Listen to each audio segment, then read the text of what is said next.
Hello, this is Mickey Urdea from Halteris Associates, and welcome once again to one of our interesting stories in the history of diagnostics. And today we're going to talk about what the nose knows, the history of the use of smell in diagnostics. There's actually a long history here. It goes back to the first example I'm aware of, which is Hippocrates talking about, he had noticed that there was this different odor in people that had fever versus those that did not. It's a very early indication that there might be something of use here. Interesting. Other examples are, for instance, in Chinese medicine. There were examples of the Chinese physicians actually using the feces from an ill person and smelling it very carefully to determine whether or not they could identify what the disease state was that they had.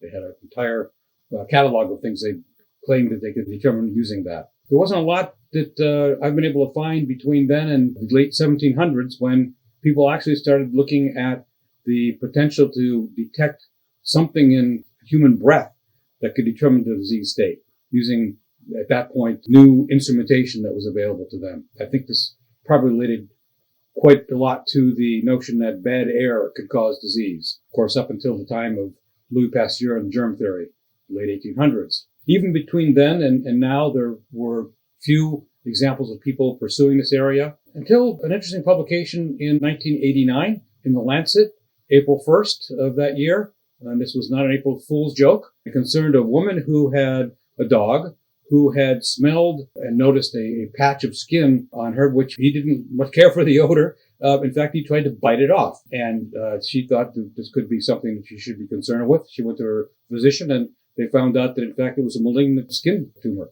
So she was all right afterwards. It was taken care of. But I think this probably spurred some people to start looking a little more carefully at the possibility of being able to use animals and smell in determining the presence of disease. There are a number of different animals which have been looked at over the years that are known to have particularly well-developed senses of smell. For instance, dogs, of course, that's one that is very commonly used. And they and the other wild animals that they're related to, like wolves and foxes, have very well-developed sense of smell. Ferrets are another animal that's often used, and then rodents of various types, particularly rats. Dogs do have many more smell receptors than do humans. They have probably on the order of 300 million of them, and that's about 50 times more than what a typical human would have. Just a few examples of the application of smell in diagnosis and the detection of pathogens, etc. People at Colorado State University, as well as the National Wildlife Reserve, have done work on training of both dogs and ferrets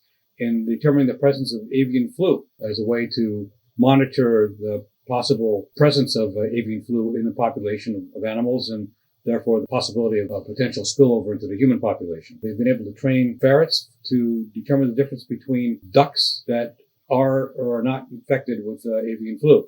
They've trained them to actually scratch at a box of feces that has avian flu contamination versus ones that have duck feces which are not infected. They've been able to do this with chickens as well. And they've also been able to show that they can detect the prion associated with chronic wasting disease in deer using ferrets. So very interesting. You probably have heard about dogs being able to smell cancer. There have been many reports of this over the years. Lung cancer, breast cancer, bladder cancer, prostate cancer. In fact, recent results from experiments done with urine from men with prostate cancer and those that do not have it showed that the dogs were about 97% accurate in their ability to detect the presence of the prostate cancer, which is quite remarkable. Another interesting example is the detection of malaria in the socks of children that slept with those socks overnight in Africa.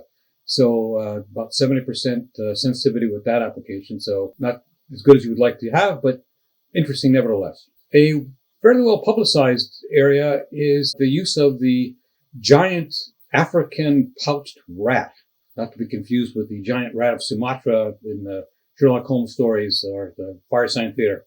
But nevertheless, these giant rats have been trained initially to smell landmines. And so they're put on a long tether and they're taken out into the field and they're led along until they smell a landmine, and then a crew comes out to remove the landmines. Fortunately, the rats are not so large that they trigger the landmines.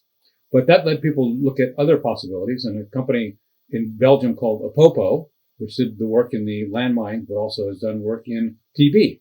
They've trained rats to be able to smell the presence of TB in sputum samples. This is very interesting. I've talked to the Opopo people over the years, and one of the things that I thought was particularly interesting that they had learned was how to properly design clinical studies in order to do this training of rats.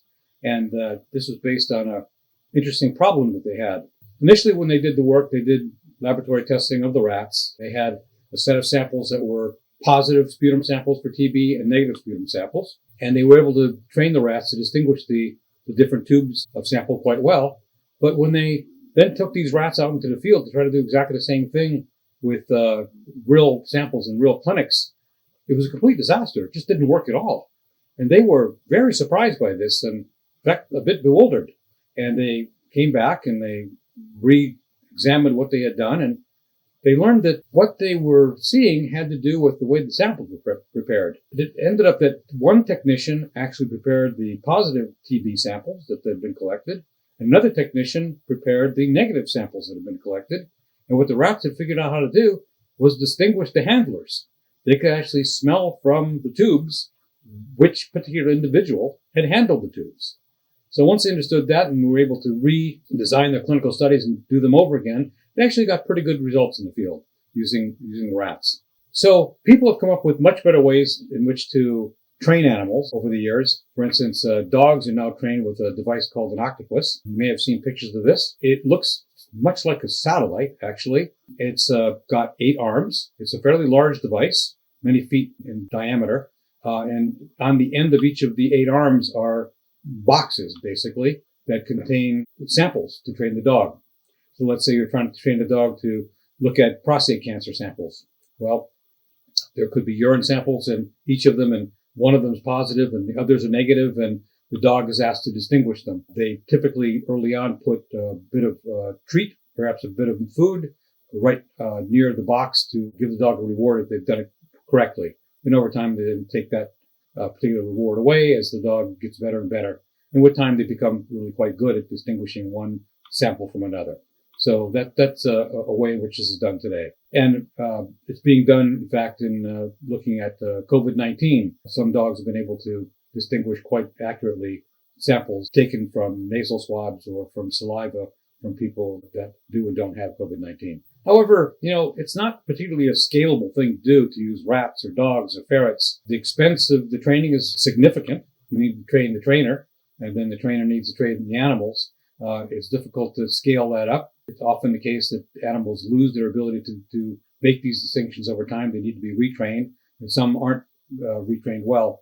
So it's just not practical. So that's led people to investigate what you might imagine, which is, can we do this with instruments of some kind or another that can do what the dogs can do, and the ferrets can do, and the rats can do? This has been an area of interest for quite a long while. There have been a number of so-called Enose companies that have been around for some time, Owlstone being one that you may have heard of, more recently Canary Biotechnologies. And this is an attempt to detect volatile organic compounds that are present in a sample and try to determine the disease state from the non-disease state. Until fairly recently, the use of even the most sophisticated instruments like gas chromatography and mass spectrometry really wasn't able to determine the presence of these volatile organic compounds. They just haven't been as sensitive as what the dogs could do.